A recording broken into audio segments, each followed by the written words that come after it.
여기 어머니가 돌아가셨다는 소식을 들은 한 청년이 있습니다. 이름은 메르소. 그런데 어째 반응이 요상합니다. 장례를 치르러 먼 길을 달려 도착한 요양원에서 모두들 위로의 말을 던지지만 메르소는 별다른 생각이 없습니다. 관을 열어 어머니를 보겠냐는 제안도 거절한 그는 커피도 마시고 담배도 피고 뭐 할 거 다 합니다.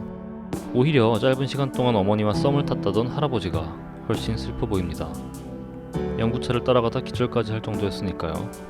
그런데 우리의 주인공 메르소는 집에 도착하자 이제 쉴 수 있다는 생각에 기뻐하기까지 합니다.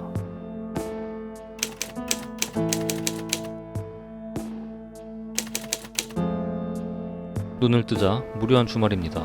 해수욕장으로 놀러간 메르소는 전 직장 동료 마리를 만납니다.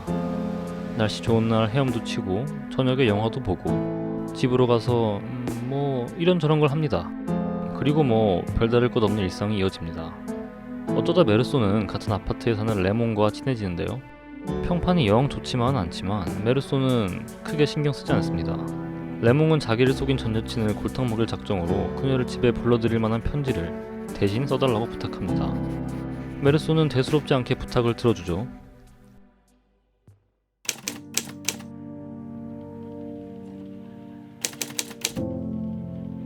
며칠 뒤 레몽은 집으로 찾아온 여자에게 폭력을 행사합니다. 경찰 앞에서도 껄렁껄렁 까불다가 싸다구를 한 대 얻어맞기까지 하는 레몽. 그렇게 일단 소동은 마무리됩니다. 얼마 뒤 메르소는 레몽, 마리와 함께 해변에 있는 레몽의 친구네 집으로 놀러갑니다. 재밌게 놀다가 그만 미행하던 아랍인 무리와 패싸움이 붙는 메르소 일행. 그중 한 명은 레몽이 괴롭힌 여자의 친오빠였죠. 칼부림이 난 탓에 레몽은 크게 다쳐 집으로 돌아오는데요. 더운 날씨에 정신을 못 차리던 메르소는 소란스러운 집으로 들어가는 대신 싸움이 났던 해변으로 다시 향합니다. 한 아랍인이 누워 있습니다. 가까이 다가가자 그는 칼을 들이댑니다. 햇빛에 달아오른 해변은 미친 듯이 뜨겁습니다. 메르소는 홀린 듯이 권총의 방아쇠를 당기고 이미 움직이지 않는 아랍인의 몸에 네 방을 더 쏩니다.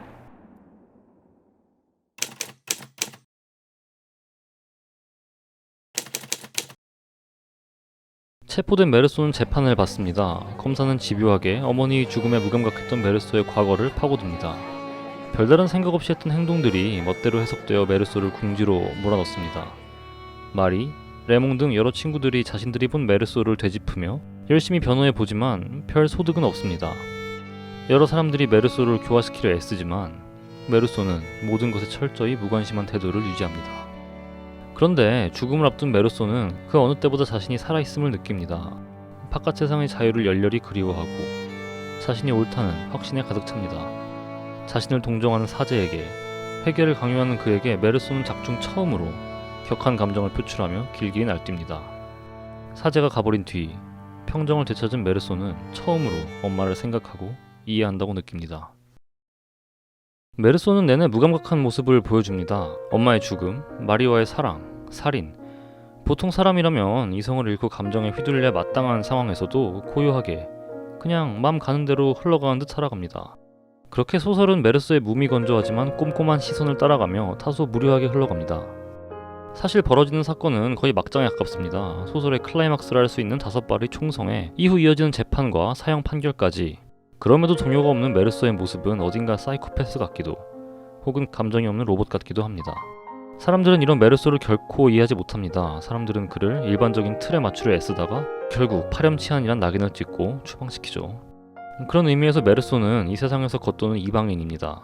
그런데 마지막에 사형 선고를 받고 나니 메르소는 비로소 사람 냄새를 풍기기 시작합니다.